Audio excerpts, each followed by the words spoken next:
No army had ever carried war so far.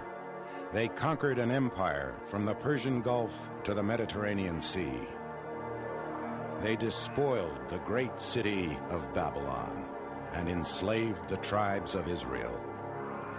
Even the Pharaoh of Egypt paid them tribute. Their army became the largest yet seen, their warriors the greatest, and their warfare the cruelest.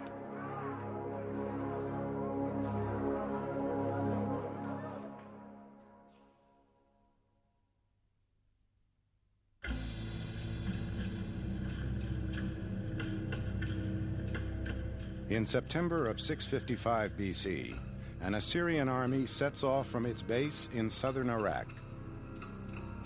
Its target, Elam, a kingdom on the Persian Gulf. Boldly, the Elamites march from their city, cross the river that divides them from their foe, and prepare to do battle.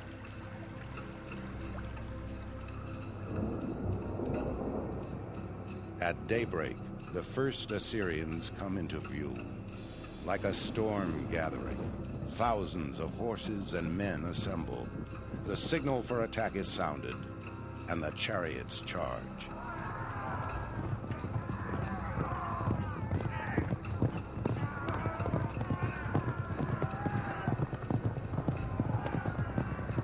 By day's end, the river runs red with the blood of animals and men, the blood of Elamites. In their hour of victory, the Assyrians are proud and cruel.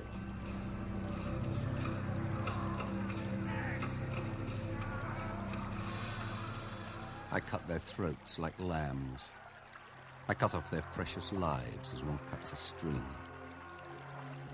Like the many waters of a storm, I made the contents of their gullets and entrails run down upon the wide earth. My prancing steeds plunged into the streams of blood and filth. With the bodies of their warriors, I filled the plain like grass.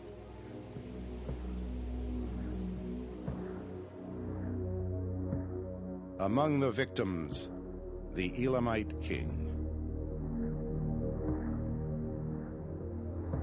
Tuman, king of Elam, fled to save his life and hid in a wood. The crossbar of his royal transport broke and it overturned on him. In desperation, he said to his son, "Use your bow." Tuman's son tried to save him, to no avail.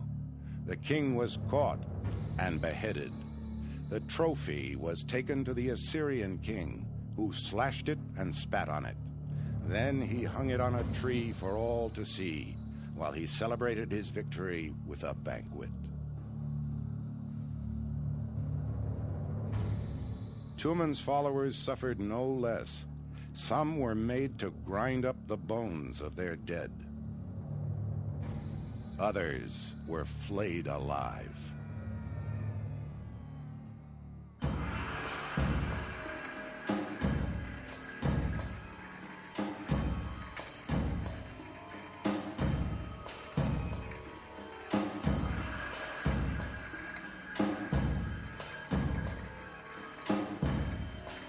When the Assyrian king returned to Nineveh, his artisans immortalized the triumphs of his war machine.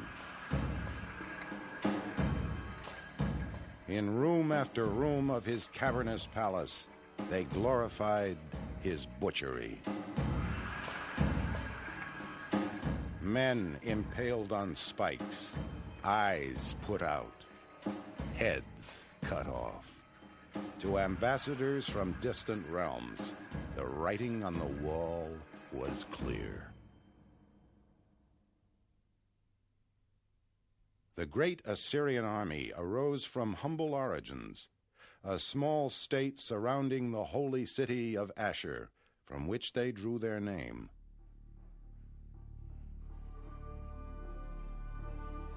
Well situated in the rain belt of what would become northern Iraq, Assyria grew up on the fertile banks of the river Tigris, a kingdom as prosperous as the land. But these plains, so inviting to be tilled, beckoned to be plundered. In one hand, a farmer needed his plowshare. In the other, a sword. By 1000 BC, Assyria, long a vassal to other kings, had tired of the foreign yoke. As regent of the gods on earth, the king of Assyria was divinely sanctioned to wage war. Ashur, father of the gods, empowered me to depopulate and repopulate, to make broad the boundary of the land of Assyria.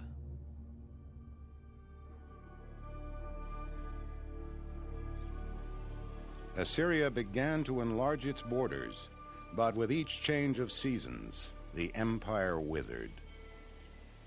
When autumn came, soldiers returned to their fields, and rebellion sprouted.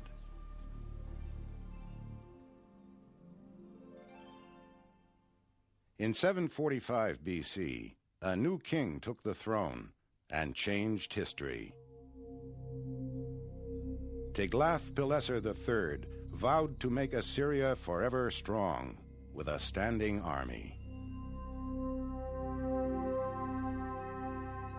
Encouraged by the prospects of a career in arms, thousands of young men enlisted. Tiglath-Pileser created all the institutions these soldiers would need, starting with an armory. To provide proper arrangements for the camp, to look after the steeds, the mules, the chariots, the battle equipment, and the enemy booty.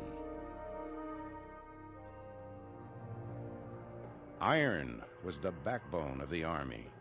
Each soldier was issued a conical iron helmet, a sturdy breastplate of interlocking strips of bronze, and strong leather boots.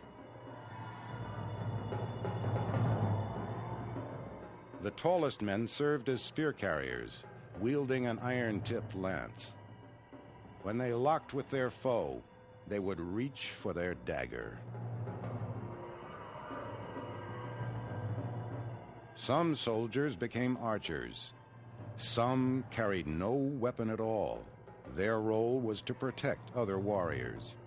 They gave cover to archers with shields 4 feet high, hammered out of leather, faced with bronze, or plated with wickerwork. At the festival of the New Year, the king inspected his army to ensure it was always ready to fight. Fed, clothed, and armed at his expense, the Assyrian warriors became the most professional army the world had yet seen.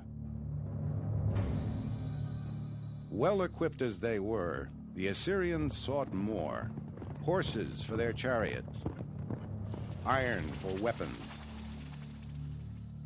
timber for siege engines. To acquire these tools of war, the Assyrians campaigned farther and farther afield and brought back the spoils of victory. Gold, silver, tin, copper, linen garments with many splendid trimmings, large and small monkeys, ivory, ebony. This their tribute I received, and they embraced my feet.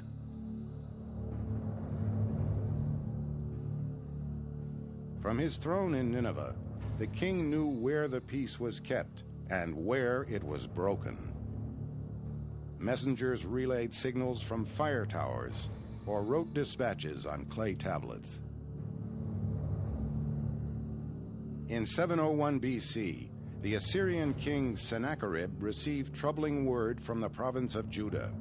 Its king refused to pay tribute. Sennacherib was furious. He mobilized his army, tens of thousands strong, then swelled its ranks from states who owed him allegiance. Get together your prefects and the horses of your cavalry immediately. Whoever is late will be impaled in the middle of his house. Before the Assyrians set off, priests sacrificed bulls and goats, and the troops prayed to Ishtar, goddess of war. O thou, heroine among the gods, like a bundle rip him open in the midst of battle. Raise up against him a tempest, an evil wind.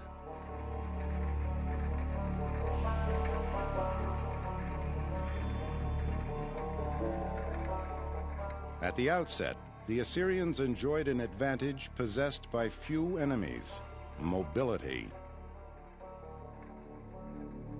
They would travel along good roads, maintained by the shovels of prisoners of war. On flat land, they could advance 20 miles a day. The king rode at the front among his cavalry and chariots, followed by his infantry. Behind them all snaked a long supply train, where craftsmen made weapons as they rode.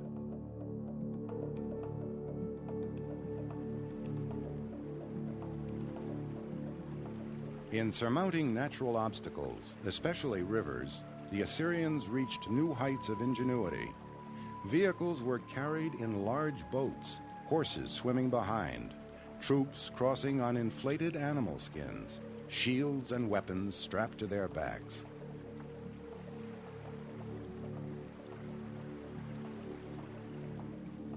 Living off the land, such a host would not have gone far. Because the king had set up huge granaries throughout the empire, his troops could campaign up to 300 miles from a base of supply. Truly could the king of Assyria make his power felt far and wide. Without such supplies, they could not feed the herds of horses so vital to the Assyrian army, whose most feared weapon was the chariot. Like the Egyptians, the Assyrians had improved on the clumsy four-wheeled carts of Babylonia. Massing their two-wheeled chariots like shock troops, they broke an enemy's line and showered it with arrows and spears. Into this chaos, the cavalry, waiting on the flanks, charged.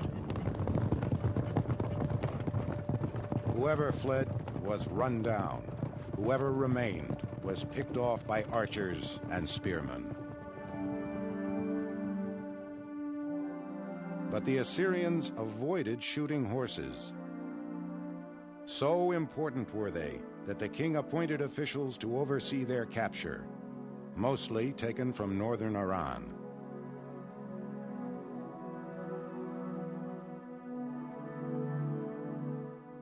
As the supply of horses increased, the Assyrians developed a new weapon, as valuable as the chariot: the horseman.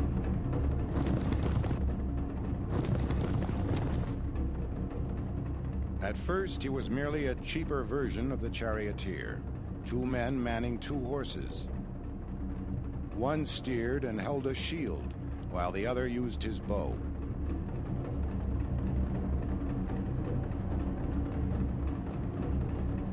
Soon, the mounted warrior came into his own. Mobility matched with speed, matched with firepower. Against such a foe, the Judean king Hezekiah dared not risk battle.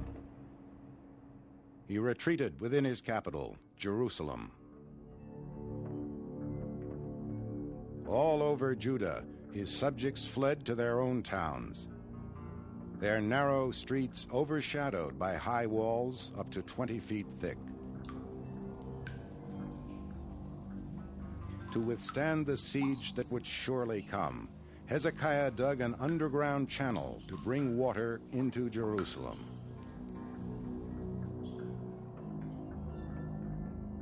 Where the Assyrians could not send their army, they dispatched terror.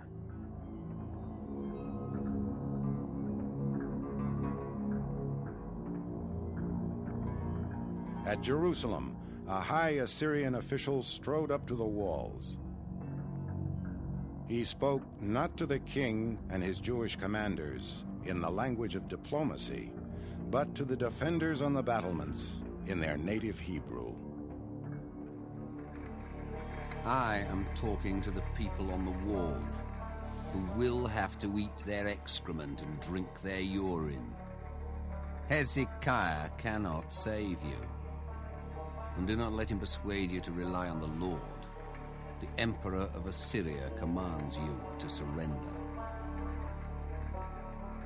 While he delivered this threat, the promise of doom was being fulfilled 30 miles to the south at the town of Lachish.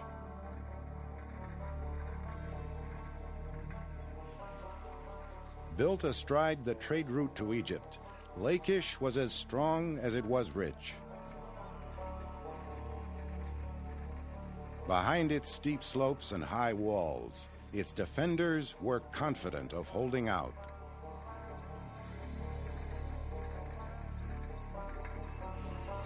Just as confident, the Assyrians set up their camp behind an oval wall with defensive towers and set about building siege engines.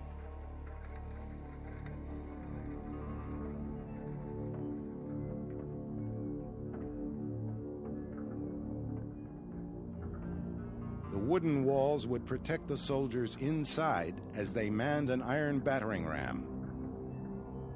With it, they would pound the weakest point in the city's walls. Lachish's weak point was its gates. To approach them, the Assyrians first had to erect earthen ramparts covered with timber. Over these, the siege engines were slowly wheeled. The king marshaled his forces. Stone slingers at the rear, then the archers protected by their tall shields. At the very front, the spear carriers who would storm the walls. Together, they advanced, safe behind their huge siege engines.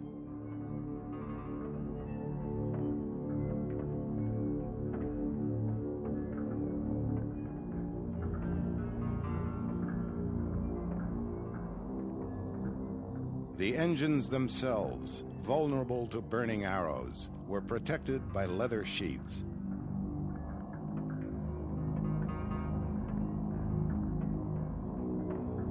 A soldier holding a huge ladle would douse any fire that broke out.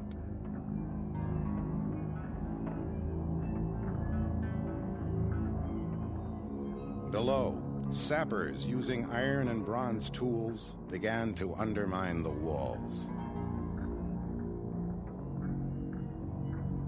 Above, other soldiers mounted ladders to scale them. No army had so perfected the art of siege. Such an onslaught could not be withstood.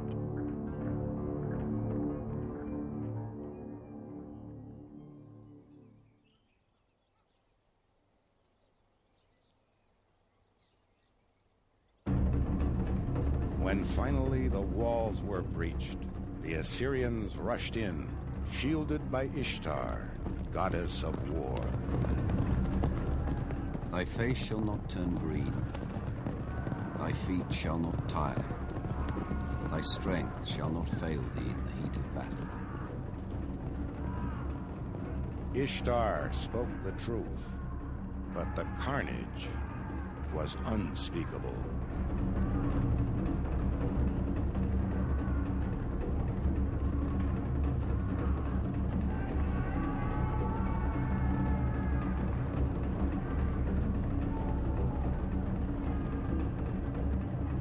The ringleaders of the rebellion were impaled on stakes outside the city, their limp bodies a warning to other Judeans still holding out.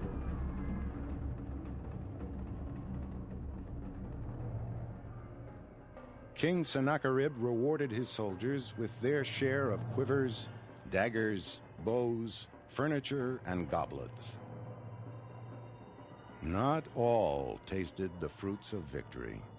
At Lachish, 1,500 Assyrians, overlooked by Ishtar, would lie together in a mass grave.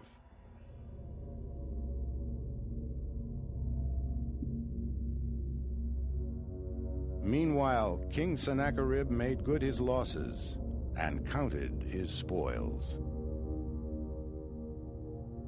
200,000 people, great and small, male and female. Horses, mules, camels, asses, cattle and sheep, without number.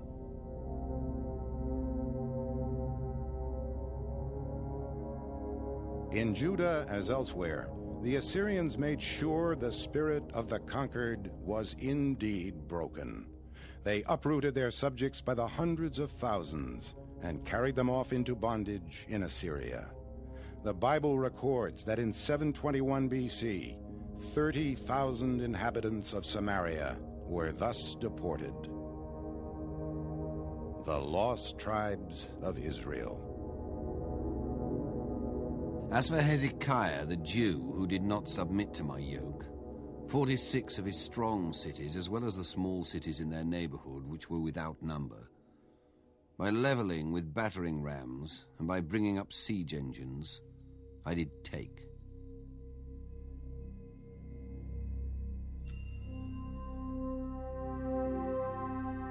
In the 50 years after the subjugation of Judah, Assyria pushed its borders to their farthest. In 675 BC, its warriors marched more than 1,000 miles and conquered Egypt.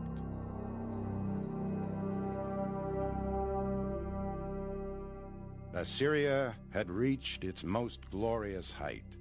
In its cities, peopled by merchants, craftsmen, artists, and scholars, civilization flourished as it never had. But the Assyrians had overreached. The empire now spanned the whole of the Middle East. Instead of governing its subjects, Assyria terrorized them. The conquered nursed their grudges and bided their time. In 612 BC, Assyria's greatest enemies united and marched on Nineveh. The great city was sacked. A society 1,000 years old collapsed, and its empire vanished. Fittingly, Assyria would suffer yet one more outrage. Its epitaph would be written by one of its own victims, the prophet Nahum. All who hear the news of your destruction clap their hands for joy. Did no one escape your endless cruelty?